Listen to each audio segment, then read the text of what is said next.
Welcome to the MUFG Global Markets FX Week Ahead podcast with Derek Halpenny, Head of Research Global Markets EMEA and International Securities. It's Tuesday, August 31st, 2021, and in our preview of the week, we're discussing the major themes for the FX financial markets. The following podcast is intended for professional investors and eligible counterparties only, and not for retail clients.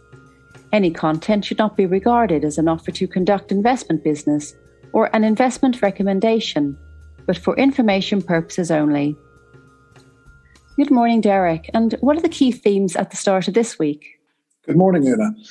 Well, clearly, it was a bank holiday here yesterday, so we're opening up, still focusing on the kind of fallout from the Powell speech at Jackson Hole on Friday.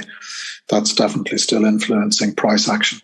And it certainly sets us up for a window of dollar depreciation. So the conclusions from Jackson Hole is certainly that Powell was ultra cautious. And in terms of delivering a speech, he couldn't really have been more dovish while also signaling that tapering was coming later this year. So we did a very good job in terms of emphasizing the importance of not moving too quickly, emphasizing the risks that still exist.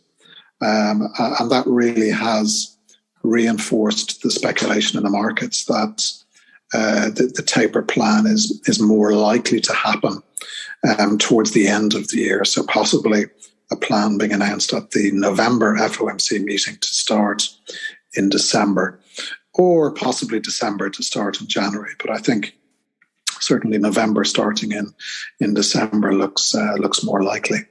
And there was a lot of focus on inflation in his speech on Friday, but ultimately the inflation goal in terms of substantial further progress has been met. And therefore, it's really down to the jobs market data going forward. And that's going to be crucial. The payrolls report now obviously is on Friday. The consensus there is for a 750,000 gain in non-farm payrolls. That's a slowdown from the 943,000 that we had last month, but still substantial enough, I think, to keep the markets positioned for that taper coming later in the year. I think for September to come back into play, we would probably need a jobs increase on Friday, north of 1 million.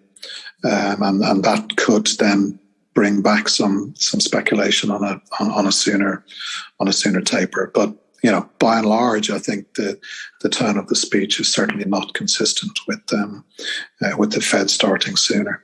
I think importantly as well, it does, focusing on the timing of the beginning of tapering is one thing, but certainly the Jackson Hole speech does increase the prospect of whenever tapering does start, they're not going to rush through it either. And in all likelihood, it's going to be quite similar to the taper program that took place in 2014. That was a 10-month taper program between January and October. It might be a bit quicker than that, but certainly, the Jimmy Bullard view of finishing tapering by the end of Q1 2022, or having a quick, sharp taper program, that seems quite unlikely. And again, I think that will help to reassure the markets, even as we approach the beginning of the timing of tapering. So it does, I think, open up a window for the dollar to weaken again, as I've mentioned. However, it's very difficult to get too bearish on the US dollar, given the global backdrop is not particularly favorable right now for non-dollar currencies. So, of course, selling the dollar is one thing, but which currency do you buy in order to sell the dollar? And, we have the continued uncertainties in Asia. We had weak non-manufacturing PMI from China today. We have still quite pronounced infection rates on COVID across Asia. Japan appears to be getting worse, for example. And then some tentative signs of hope in Australia and New Zealand, with the infection rates beginning to plateau, and then that could paint some opportunity for those currencies to begin advancing. But we're still at the very early stages. So, and then in Europe and in the UK in particular, supply constraints are more of a focus, and that certainly has limits, or creates limits, I should say, for strong GDP growth going forward. So, quite a lot of global uncertainties mean that while there is scope for the dollar to weaken, I think the scale of dollar depreciation will be quite modest. We have a forecast for euro dollar of 120 at the end of the year. I would be surprised to see much euro advancement beyond those levels between now and the end of the year. So that's the kind of scale we're talking about. Yes, some scope for dollar depreciation, but certainly against the like of euro, the low-yielding euro, the upside for euro looks quite limited. And then, of course, in Asia, given what I've just said, the Asian currency space, the scope for substantial gains also seems quite limited. So it's a mixed bag, but certainly the speech from Powell does open up the potential for some near-term US dollar weakness. And what else should we be looking out for this week, Derek? Well, I mentioned the jobs report on Friday, and I just mentioned there the scope for some modest US dollar weakness. If there's a currency pair where that might not be the case, we do see the potential for dollar yen to grind a little bit higher, and that's on the basis of what I've just mentioned about Powell. Certainly helps the risk appetite picture, all else equal.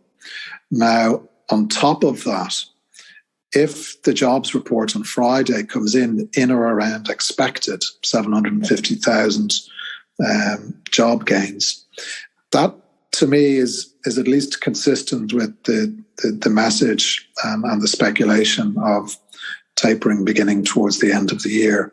And we should then be in a position to see a slow grind higher in US 10-year yields. So in other words, the drop that we've had since the speech last week, we're not convinced that's going to go considerably further from here. And if the jobs report is positive enough, the backdrop then is more favourable for a modest grind higher in 10-year yields. And in the G10 FX space, our correlation analysis, which we publish in our FX Weekly, that shows dollar yen is the most sensitive to movements in 10-year yields. And if we start to get a grind higher in 10-year yields with this kind of cautious backdrop in terms of Fed policy, that's a pretty favourable mix for dollar yen to move a bit higher. Bit higher, by that I mean, at a stretch 111, 112 possibly. Again, though, further out, we have constraints in terms of how much dollar strength we can get against the Japanese yen. So we think it would be quite brief and temporary because, from a valuation perspective, the Japanese yen is extremely weak at these levels.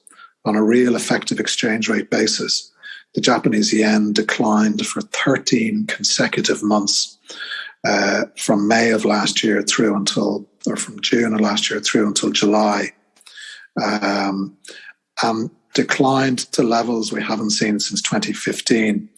And those levels were the weakest we've had since the 1970s. So the upside for dollar yen is there at the moment, but I think the window and the scale is quite limited, purely because of valuation. And from a valuation perspective, the kind of medium to long-term picture remains quite yen positive. Now, the COVID situation I mentioned a moment ago is worsening in Japan. Now, again, very short term, there might be some speculative yen selling on the back of that. But we would also take the view that, the hit to demand from COVID worsening in Japan is deflationary. And it makes the BOJ's job of hitting any kind of inflation goal more unrealistic. And declining inflation pressures puts upward pressure on real yields. And that also is yen supportive over the medium term. So I guess my message there is, look, payrolls is coming up, a decent report. Dollar yen could be the currency that moves to the upside if 10-year yields move higher. But the scope for the move higher is quite limited given the valuation backdrop for the Japanese yen. And then finally, Derek, trade ideas.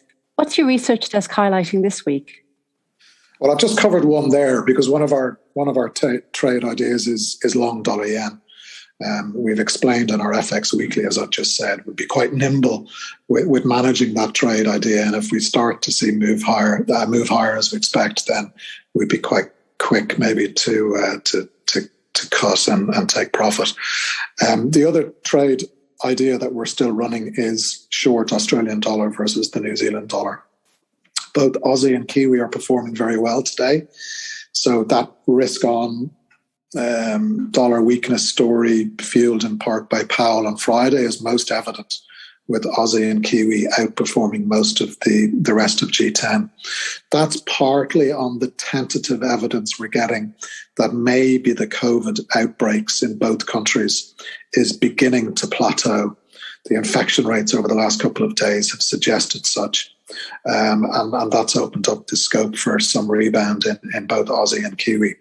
But we still hold the view in terms of if that rebound was to continue, or even if the dollar was to come back, on a relative monetary policy basis, we think Aussie is going to underperform the New Zealand dollar. And we've got GDP data from Australia this week.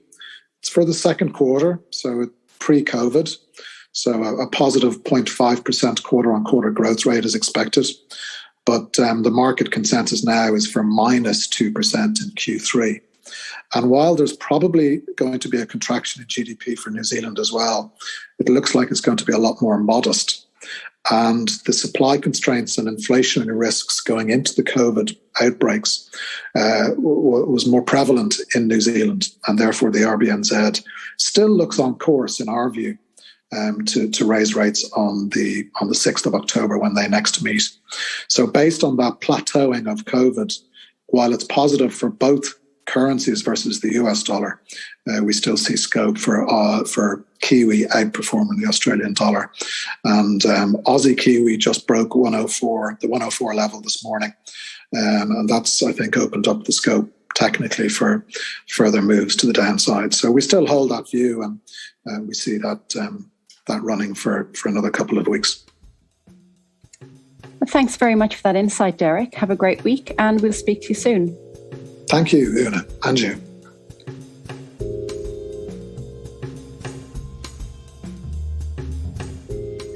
Thank you for listening to this MUFG Global Markets podcast. Rate, review, and subscribe, and reach out to your MUFG sales rep for more information. Come back next week for more insights from the Global Markets Research Team.